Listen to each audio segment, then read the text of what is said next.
السلام علیکم ورحمۃ اللہ وبرکاتہ۔ الحمد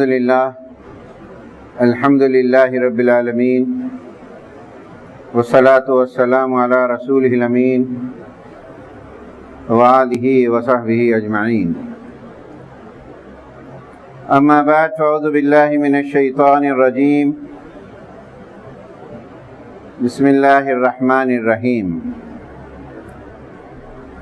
فَأَمَّا مَنْ أُوتِيَ كِتَابَهُ بِيَمِينِهِ فَيَقُولُ هَاؤُمُ اقْرَءْ كِتَابِيَهْ إِنِّي ظَنَنْتُ إِنِّي مُلَاقٍ حِسَابِيَهْ فَهُوَ فِي عِيشَةٍ رَاضِيَةٍ فِي جَنَّةٍ عَالِيَةٍ قُطُوفُهَا دَانِيَةٌ كُلُوا وَاشْرَبُوا هَنِيئًا بِمَا أَسْلَفْتُمْ فی الایام الخالیہ۔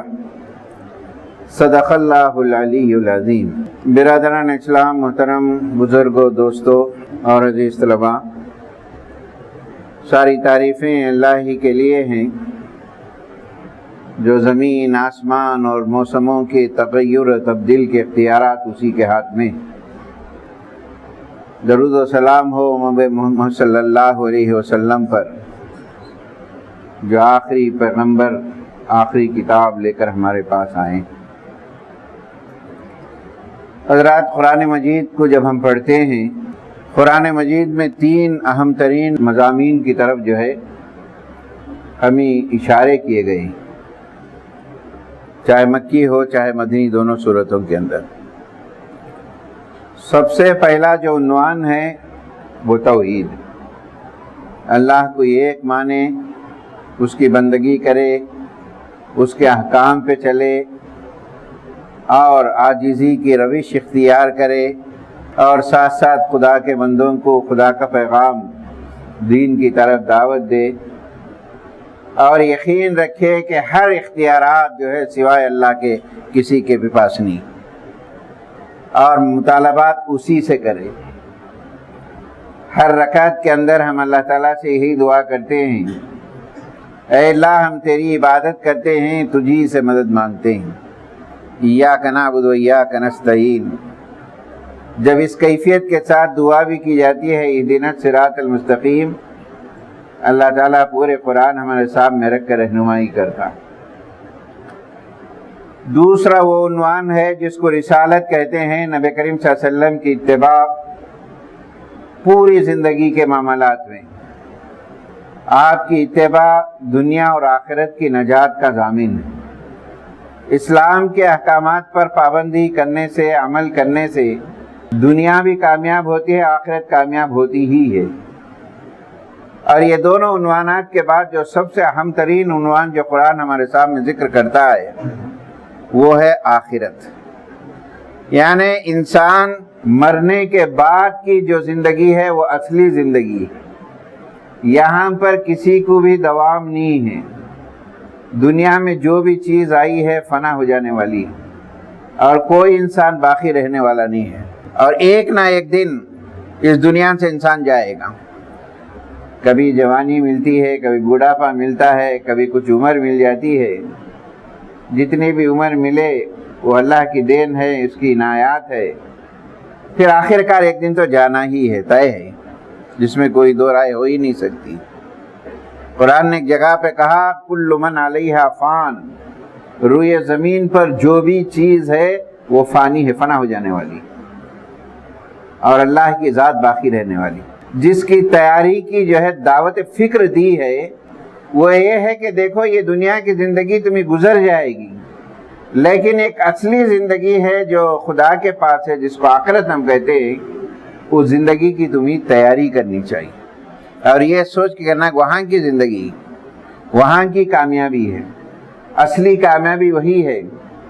سورہ احزاب میں ایک جگہ قرآن نے کہا، فَقَدْ فَازَ فَوْزًا عَظِيمًا، سب سے بڑی اگر کسی کے پاس کامیابی ہے وہ قیامت کے دن کی کامیابی، اور اسی حساب سے جو ہے قرآن جو ہے ہمیں تیار کرتا ہے، قرآن جو ہے ہمیں دعوت فکر دیتا ہے، اس کی زندگی کے اندر، روزمرہ کی زندگی کے اندر، عبادتوں کے اندر، معاملات کے اندر، دیکھو میں جانے والا ہوں، اللہ کے پاس میرا ریکارڈ ہے، وہ ہونے والا ہے، یقینی بات ہے کہ کسی انسان کی کامیابی اگر جنت کے اندر ہو جائے، اللہ تعالیٰ اسے کامیابی کی جو ہے خوشخبریاں دے، یقینی بات ہے کہ اس کی خوشی کی انتہا نہیں ہوگی،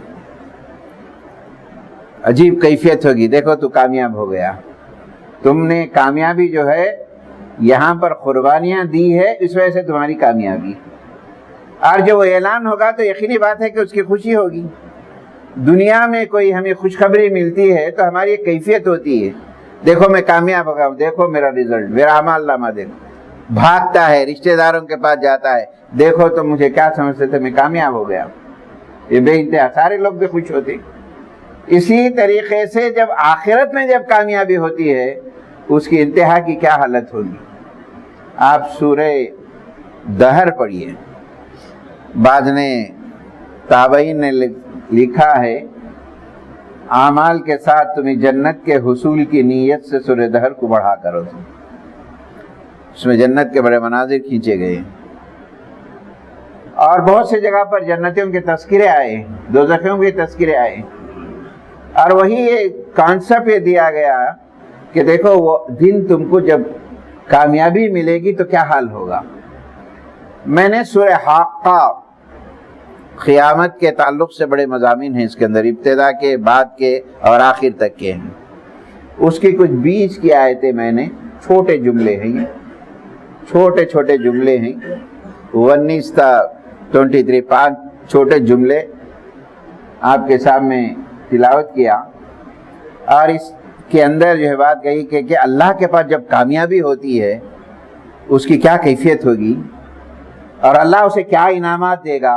ایک چھوٹا سا منظر اس کے اندر کھینچا گیا، اس کا ترجمہ یہ ہے، وَأَمَّا مَنْ أُوتِيَ كِتَابَهُ بِيَمِينِهِ، جس کا اعمال نامہ، جس کا رزلٹ، جس کے کرتوت پوری دنیا میں جو کیا تھا اس کے سیدھے ہاتھ میں دیا جائے گا۔ سیدھے ہاتھ میں اعمال نامہ دینا اس بات کی علامت ہے ہم کامیابی کی طرف چلے گئے، اللہ راضی ہو گیا ہمارے کو، ہم سے خوش ہو گیا اللہ تعالیٰ، سیدھے ہاتھ کامیابی کی طرف چلے گئے۔ سورہ واقعہ میں بھی اس کے ذکر آتا ہے، اصحاب الیمین، سیدھے ہاتھ والے۔ سیدھے ہاتھ میں ہمارا رزلٹ ملنا اس بات کی علامت ہے کہ ہم جو ہے کامیاب ہو گئے۔ کامیاب کہاں ہوئے؟ دنیا کی زندگی ہمیں کامیاب ہو گئی، ایسی زندگی جس کو اللہ نے راضی کر لیا، خوش ہو گیا، جس کی وجہ سے ہمارا اعمال نامہ سیدھے ہاتھ میں دیا گیا۔ فَأَمَّا مَنْ أُوتِيَ كِتَابَهُ، اس کا اعمال نامہ بِيَمِينِهِ، سیدھے ہاتھ میں، کیا کیفیت ہوگی اندازہ لگائیے آپ، کتنا خوش ہوگا۔ اس کے الفاظ جو ہے خوشی کا جو اظہار ہوگا قرآن نے نقل کیا، فَيَقُولُ هَا مُخْرَا كِتَابِي، دیکھو پڑھو میرے اعمال نامے کو، تم، میں دنیا میں قربانیاں دی، میں رزق حلال کھا رہا تھا، پابندی کر رہا تھا، حقوق کی کسی کی حق تلفی نہیں کی، زمین کے اندر میں نے فساد برپا نہیں کیا، رشتے ناتوں کو جوڑ کے رکھا، میں انسانی حقوق کو برابر ادا کیا۔ کبھی کبھار دنیا والے مجھے مذاق بھی اڑاتے تھے، لیکن دیکھو میرا اعمال نامہ سیدھے ہاتھ میں ملا ہے، دیکھو پڑھو، اقرؤ، پڑھو میرے اعمال نامے کو۔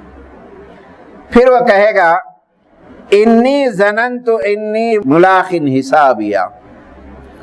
دیکھیں ایک مومن جب عمل کرتا ہے اسے یقین بھی ہوتا ہے کہ میرا عمل جو ہے اللہ قبول کرے گا، اور یہ مومن کی ایک کیفیت یہ بھی ہونی چاہیے کہ ہم جو عبادت کرتے ہیں، جو خیر خیرات کرتے ہیں، کوئی بھی نیکی کرتے ہیں تو یاد رکھیے کہ اللہ قبول کرے گا، یقیناً اس کا بدلہ ملے گا۔ نہیں ہوتا نہیں، ایسا نہیں ہونی چاہیے، مومن کی کیفیت نہیں۔ جب ہم کر رہے ہیں تو اللہ یقین کرے گا، قبول کرے گا ہمارے لیے۔ میں کر رہا ہوں جس کے اندر میں ریاکاری نہیں ہے، کسی کا دکھاوا نہیں ہے، یقیناً قبول کرے گا۔ اور دنیا میں جو عمل کر رہا تھا اسے اطمینان بھی تھا۔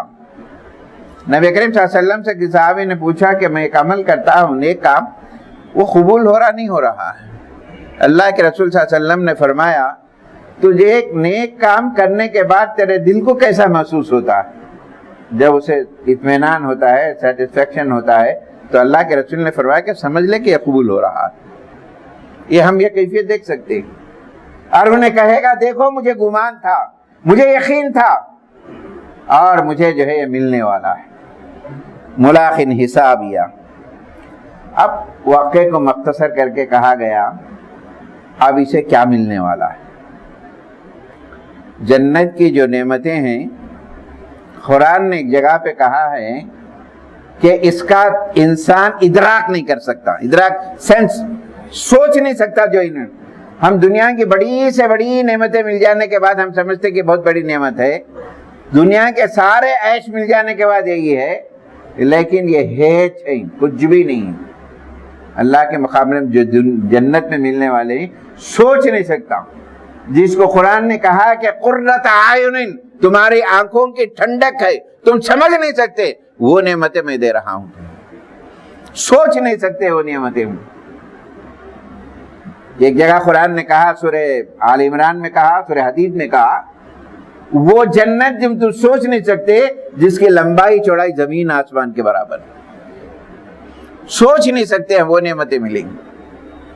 جنت الفردوس کی ایک کیفیتیں, الگ الگ جنتوں کی کیفیتیں الگ ہیں, لیکن اس جنت کے اندر اللہ نعمتوں سے نواز دے گا تو ان کے تعلق سے کفا ہوا فی عیشۃ راضیہ, جنت میں اپنی من پسند زندگی ہوگی, اپنی مرضی سے, اپنی جو خواہش ہوگی, جو بھی چیزیں اس کو اللہ تعالیٰ نعمتوں سے نوازے گا.